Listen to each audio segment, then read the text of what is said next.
So, yeah, Unrivaled. Unrivaled. This is a league that I'm going to say is great for the players. It's absolutely fantastic for the players. If you are a player that's in the league, then great. You have some of the best facilities available for you. You're going to be able to train with the best players in the world.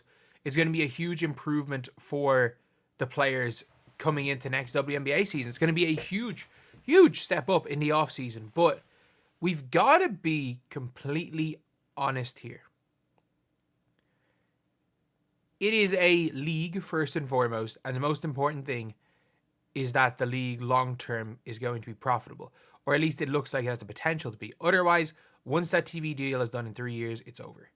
And right now, this has not been the greatest look in the world for Unrivaled.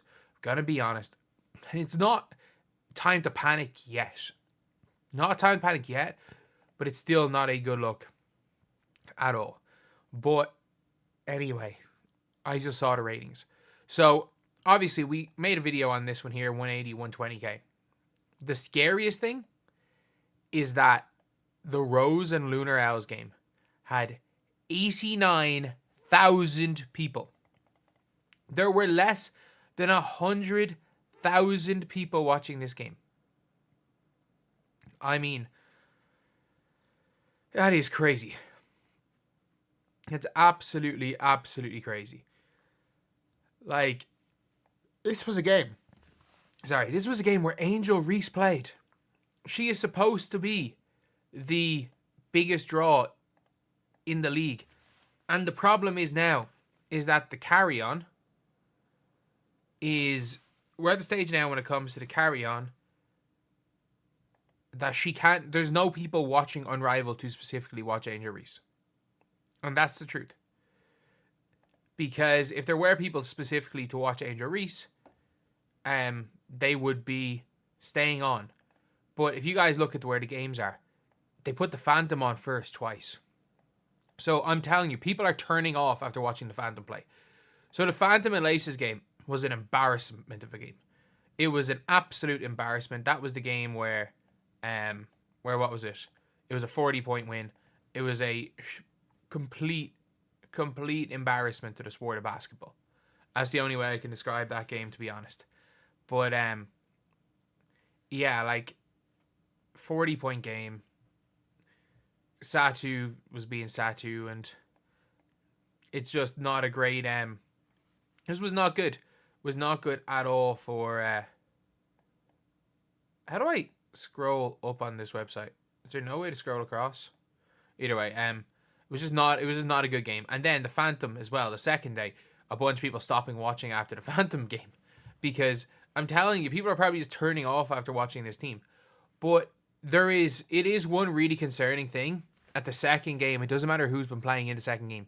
The second game gets less viewers than the last game. Which obviously, look, that's going to happen if it was just a long TV show. But you would expect a lot of people wanting to watch Angel Reese, or at least that's what a lot of her fans will say.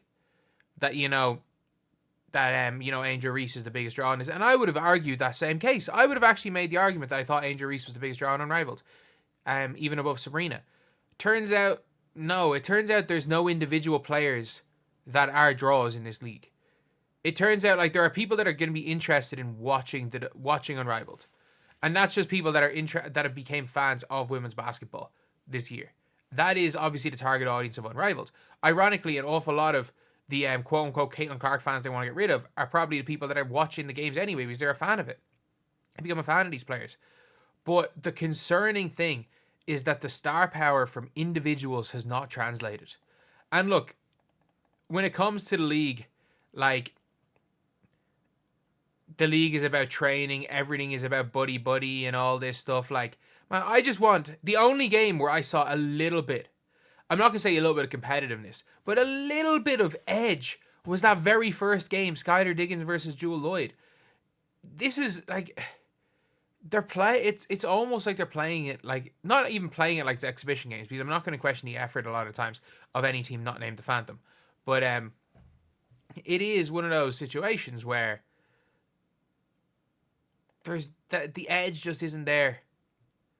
the edge just isn't there. Like it's such a weird one because I'm like,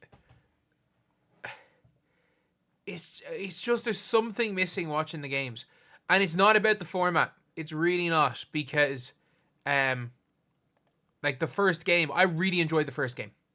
I really enjoyed the first night of Unrivaled, but like since then it's not been the greatest. And the second game was iffy, but I will say like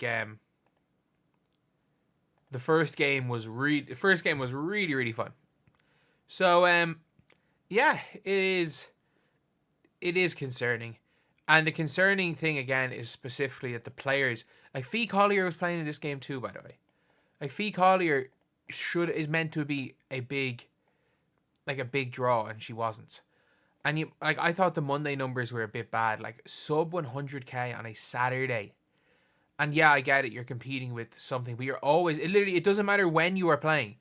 You are always competing with something. You are literally always competing with something. So yeah, I would be I'd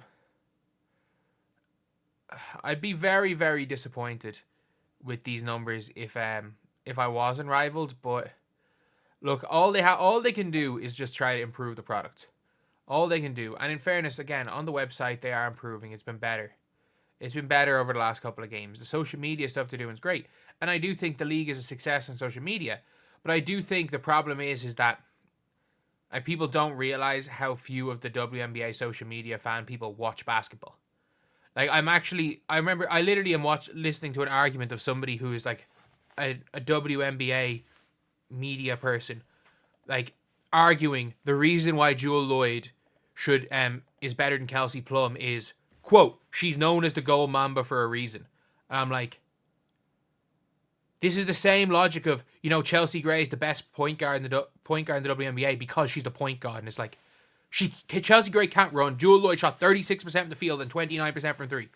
Jewel Lloyd had one of the least efficient seasons in the history of basketball last year. Not just WNBA, not just college. She had one of the least efficient seasons in the history of basketball. She was shooting similar percentage to what Breanna's shooting in the G League right now. But yeah, but the logic is, she's better because of the nickname. So I'm like, you've just never watched basketball. You're just not watching basketball. You're not watching the games. I was like, whatever about the argument, it was like, she was responding to someone who was like, well, based on efficiency and everything, maybe defense is an argument you can give. And someone actually was given a basketball reasons for why Plum was better and trying to argue. And instead of arguing basketball, this is a person, again, who's in WNBA media, just stated she's called the gold man for a reason. I'm like, I actually think a lot of the quote-unquote fans that are there hyping up these players on social media actually don't watch basketball. And it includes when it's their favorite player. And I'll stand by that. That 89,000 number is a testament to that. Ironically, I would say a large chunk of that 89,000 were, the new fans they're trying to get rid of. So, yeah, it is kind of disappointing. And if you are a fan of any of these players and you are watching the game, I'm not talking about you, but if you're a fan of these players and you want this league to succeed, watch. Simple as that. If you want Unrivaled to succeed, watch Unrivaled. Because I don't want it to fail, but at the rate things are going, it's going to. There is no way that Unrivaled, there's no way that Unrivaled survives if these numbers don't get better. And at this stage, doing a good job on social media, doing a good job promotion. I don't think their broadcast is too bad. At the same time, the problem is that nobody wants to watch the players playing a half effort. And in a lot of situations, you are watching the players play at half effort.